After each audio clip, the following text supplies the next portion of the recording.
Ya, Assalamualaikum warahmatullahi wabarakatuh. Apa kabar semuanya? Semoga dalam keadaan sehat, sehingga dapat menyimak materi dari saya dengan baik. Hari ini adalah pertemuan ke-10 untuk penilaian aset keuangan. Kita lanjutkan materi sebelumnya tentang free cash flow method. Kita akan mempelajari mulai cash flow available, kemudian rasionya, kemudian theoretical, kemudian ada value. Ya, nanti kita akan bahas satu persatu. Kemudian seperti yang disampaikan kemarin mengenai FCFF dan juga FCFE ya. Ini adalah ada perbedaannya. Kalau FCFF adalah free cash flow to the firm. Kemudian kalau FCFE adalah to equity. Kalau kita bisa melihat pada kalau free cash flow kita melihat pada kebijakan atau cash flow dalam perusahaan dan nilai perusahaannya. Kemudian kalau equity ini adalah nilai dari equity atau modalnya. Kemudian kita bisa melihat dari preferred shares atau saham istimewanya ya. Itu perhitungannya berbeda. Oke. Kita lanjut.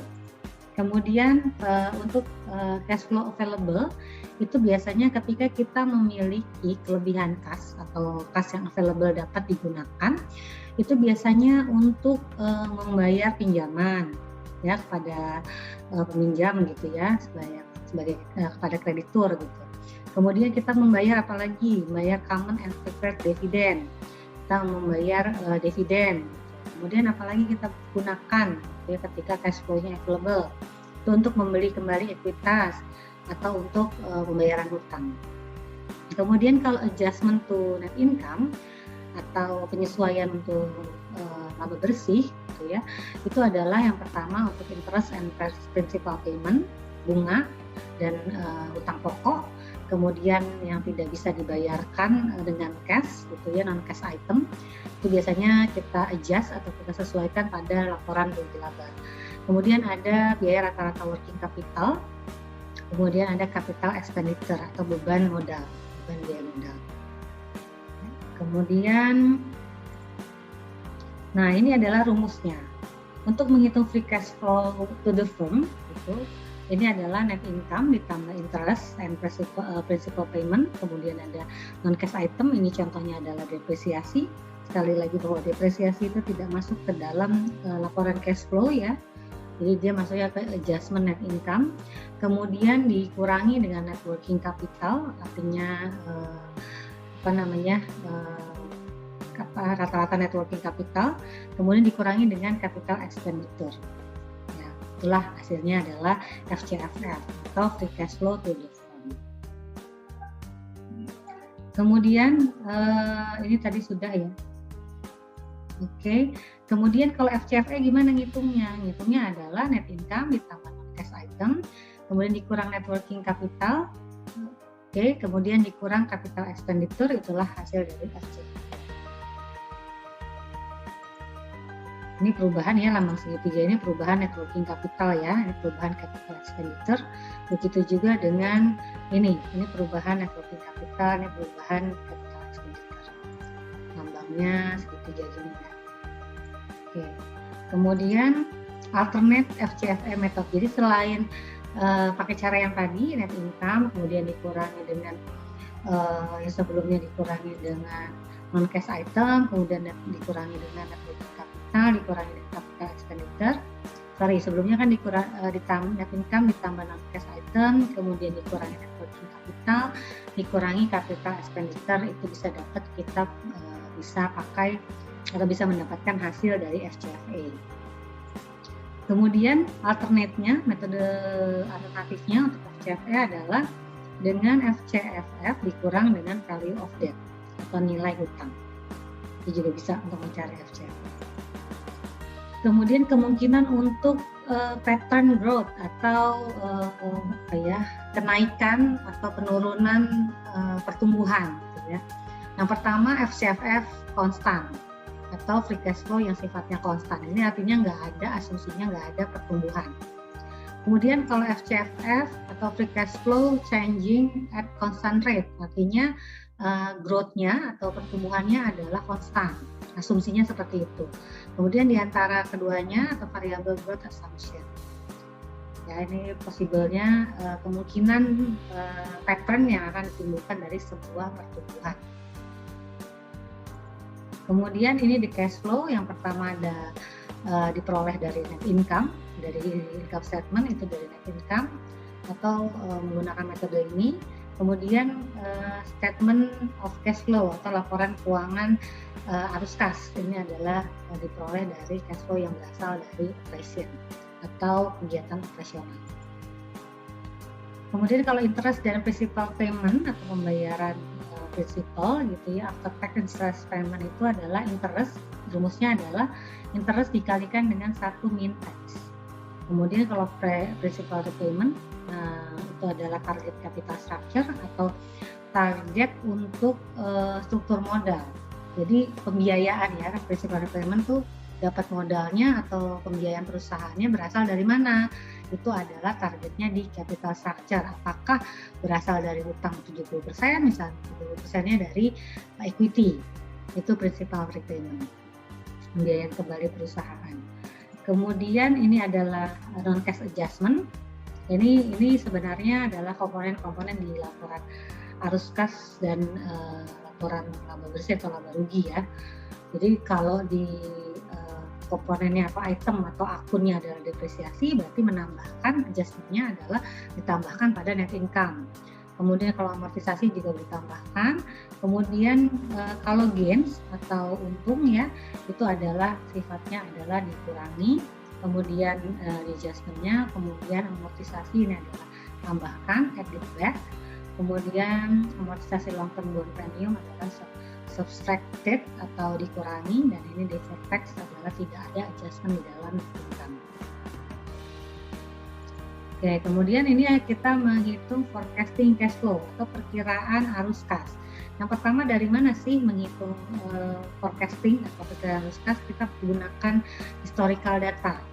Historical data ini bisa berupa historical growth rate atau tingkat pertumbuhan ya, rasio tingkat pertumbuhan atau persentase tingkat pertumbuhan. Kemudian ada best for constant growth, yang terbaik untuk growth yang tidak ada perubahan. Kemudian adalah best predictive of the future, atau kita melihat gambaran masa depan, pertumbuhan masa depan dilihat dari data yang ada sekarang. Kemudian kita juga bisa melihat atau mengukur atau memprediksi cash flow itu berdasarkan informasi-informasi baru. Kemudian ini ada forecasting capital expenditure. Kalau tadi adalah untuk cash flow ya, perkiraan cash flow, sekarang ada untuk memperkirakan capital expenditure. Itu ada dua komponen. Yang pertama net expenditure to maintain asset in place atau aset di tempat. Kemudian ada new expenditure to support growth opportunities atau kesempatan atau adanya peluang pertumbuhan. Jadi beban yang timbul akibat untuk mensupport atau mendukung adanya kesempatan untuk peningkatan atau pertumbuhan kemungkinan cash flow. Kemudian ini ada terminal value. Ini adalah nilai aset, nilai saat ini di masa yang akan datang dari semua arus kas masa depan ketika kita mengharapkan tingkat pertumbuhan yang stabil. Jadi ketika kita mengharapkan growth atau tingkat pertumbuhan cash yang stabil, kita sebutnya sebagai terminal value ketika kita dengan pertumbuhan stabil kita mengharapkan satu nominal di masa yang akan datang dan kita diskontokan ke masa yang sekarang. Itu namanya terminal value. Ya, jadi semua nilai saat ini di masa mendatang. Ya, jadi kita mau tahu nilai besok 1 juta rupiah besok yang kita harapkan berdasarkan pertumbuhan yang stabil 1 juta, itu berarti nilai sekarang 1 jutanya itu berapa rupiah. Itu namanya terminal value. Ini adalah komponennya. Kemudian ini discount rate. Kalau FCFR itu menghitungnya, discount rate itu adalah persentase diskon atau persentase untuk mengukur nilai yang sekarang. Kalau kita untuk mengukur masa depan biasanya kita sebut sebagai interest rate. Kalau discount rate itu kita menarik mundur atau mempresent value-kan sebuah nilai. Nah, ketika kita ingin menghitung free cash flow to the firm, itu artinya kita menggunakan persentasenya adalah persentase WACC atau weighted average cost of capital atau biaya rata-rata tertimbang. Kemudian kalau FCFA kita pakai return apa atau pakai persentase apa? Sebagai discount rate kita pakai required return on equity atau nilai ROE ya. Nah, kemudian atau kita bisa juga menghitung ada beberapa metode yang menggunakan cost of capital atau biaya modal.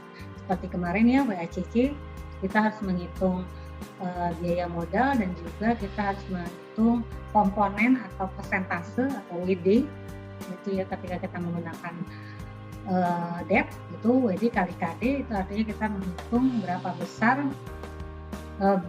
berapa persentase modal yang kita butuhkan yang berasal dari hutang atau debt.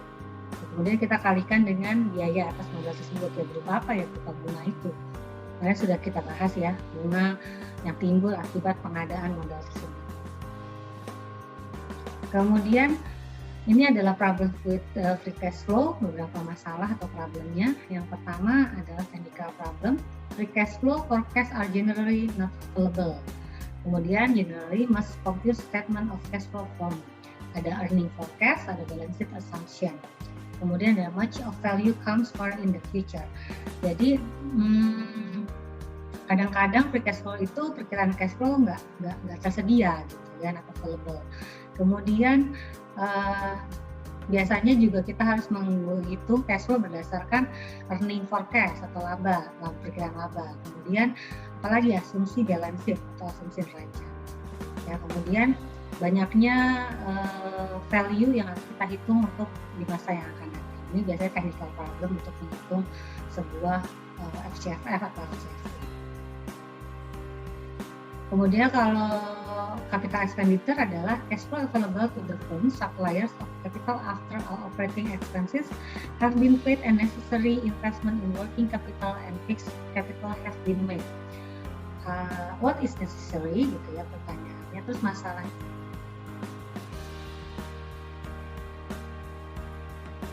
terus kenapa gitu ya, kenapa diperlukan gitu, kenapa free cash flow ini harus melihat capital ya, dari kita harus tahu nih berapa besarnya cash flow ini, cash flow modalnya tapi kemudian berapa modal yang harus kita punya membangun sebuah perusahaan. Jadi bukan modal berapa sih, dan dari mana, dan investasi kita butuh berapa modalnya, dan dapat investasi ya hitung sebab menghitungkan diperlukan. Ini untuk menghitung sebuah ciri dasar atau jadi kita harus tahu biaya sampai hasilnya sebenarnya. Kemudian juga estimasi pertumbuhan past versus future, kita membandingkan masa lalu. Kemudian tingkat sensitivitasnya, tingkat sensitivitas cashnya apakah akan berubah gitu ya, tingkat kesensitivitasnya tuh semana gitu, berapa persen gitu. Jadi terhadap perubahan tuh cash itu berapa tingkat sensitivity-nya atau tingkat sensitivitasnya. Kemudian kita langsung ke ini nih, ke cash flow example. Biar gampang, kita ambil contoh ya, contoh soal supaya kalian lebih tergambar ini apa sih gitu ya yang dibicarakan sebenarnya gitu kan. Intinya adalah free cash flow adalah dana yang available, yang tersedia setelah dikurangi berbagai macam biaya. Nah, dari mana dilihatnya? Tadi ada itu the firm dan dari dari nilai perusahaan dan dari nilai ekuitas. Pertama ini juga sudah. Nah, ini kita punya nih income statement ya, laporan laba rugi, ada revenue, ada cost and operating expense, kemudian interest expense, sampai ada dividen nih.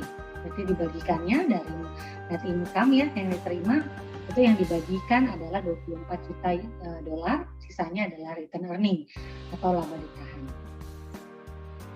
Sekarang ini ada parameternya, tadi ya ada tingkat diskonto tuh, rate-nya katanya WACC itu ada 12%, di sini diketahui ROE-nya ada 17%, kemudian ada adjustment-nya adalah net working capital, perubahan working capital atau modal kerjanya adalah 5 juta dolar, kemudian capex-nya atau beban modalnya adalah 35 juta.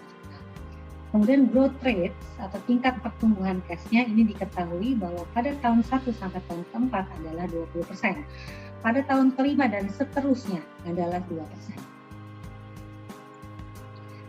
Kita hitung dulu FCFF-nya. Rumusnya bagaimana? Internal dan principal payment itu dikurang dengan depresiasi, ditambah dengan depresiasi, dikurang dengan net working capital, dikurang dengan capital expenditure. Coba kita lihat di sini, interest and principal payment-nya apakah diketahui?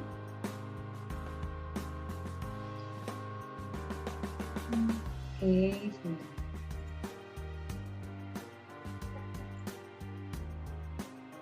Oke, ya ini berdasarkan laporan interest and principal payment itu ada 7.076.768, kemudian ditambahkan depresiasi, ini ada di laporan laba rugi ya, saya lihat di laporan laba ruginya di income statement. Kemudian ini juga diketahui net working capitalnya 5 juta dolar dan diketahui capital expenditure-nya adalah 35 juta dolar. Kita dapatlah ini dengan rumus ini, kita tambah adalah FCFF-nya adalah 111.076.768. Kita sudah dapat nih ya FCFF-nya, sekarang kita mau tahu nilainya. Ini adalah kita mau menghitung value. Rumusnya bagaimana? Ini saya sajikan ke dalam slide ya, slide Excel. Ini rumusnya untuk present value, ini untuk terminal value-nya. Oke, jadi gini, nanti saya berikan ya Excel-nya ya, jadi di sini deh saya coba share screen-nya. Bisa nanti ini.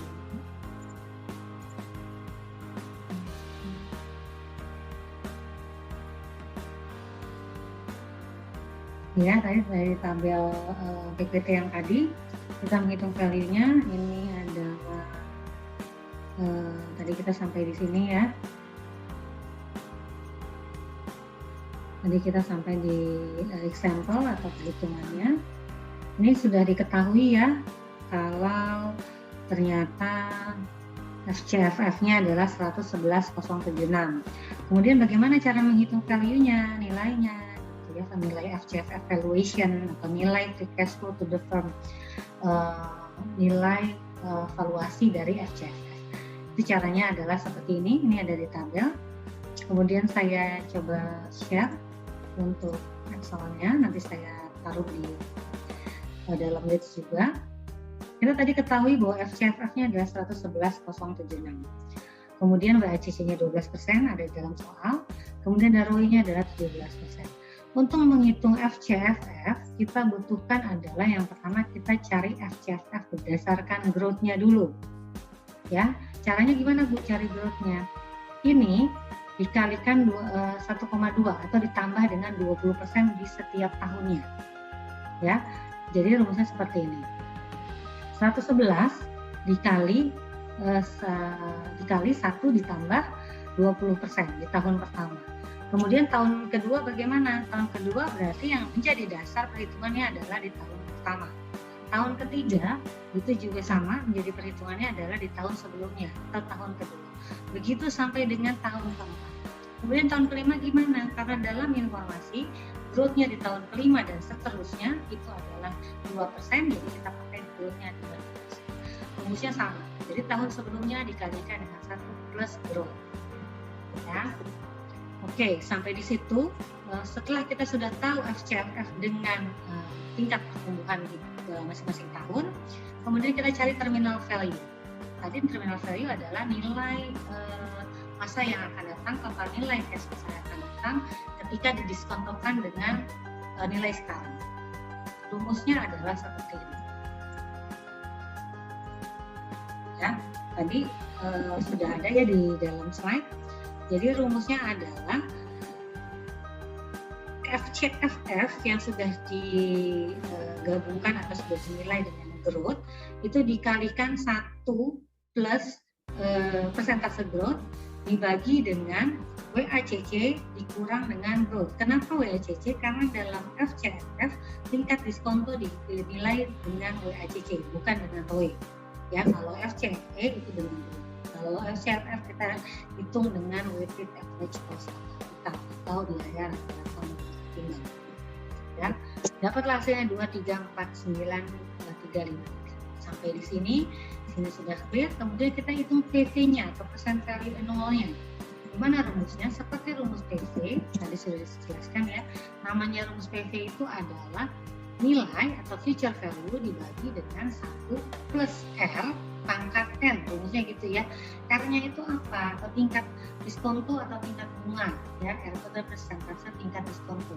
Kembali lagi, tingkat diskonto yang digunakan adalah tingkat diskonto di WACC.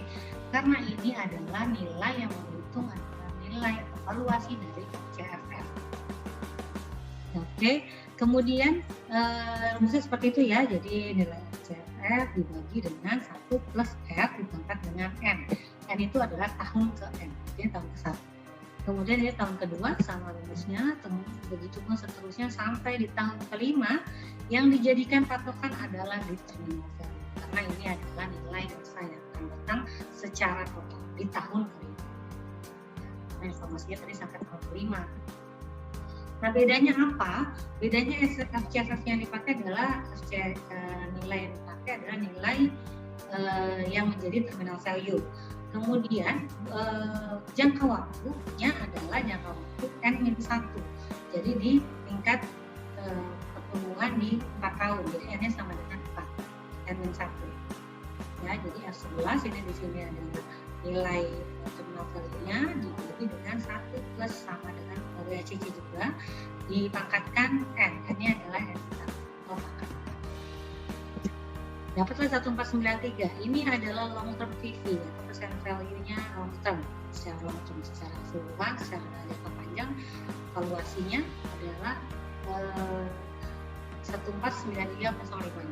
Kemudian kalau short term-nya mana ya? Sebelum unit total sebelum 5 tahun. Akhirnya kita dapat nih, berarti value-nya adalah value FCFF adalah 20225369. Ini adalah value dari FCFF. Ya, ini adalah yang ditambahkan antara FP dan juga FP. Short term. Kemudian kalau equity gimana? Equity sama. Ya, equity adalah FCFF-nya kamu lihat nanti di mana namanya nih, saya coba share lagi ya slide-nya ya. Ini sama, cuma bedanya adalah ketika FCFP yang dipakai adalah nilai diskonto atau return, itu yang dipakai adalah ROE. Ini rumusnya, depresiasi sudah diketahui, net working-nya, perubahan net working capital sudah diketahui, capital expenditure-nya sudah diketahui, kemudian ini sudah dapat nilainya adalah 104 juta dolar. Ya, kemudian ini cara menghitungnya.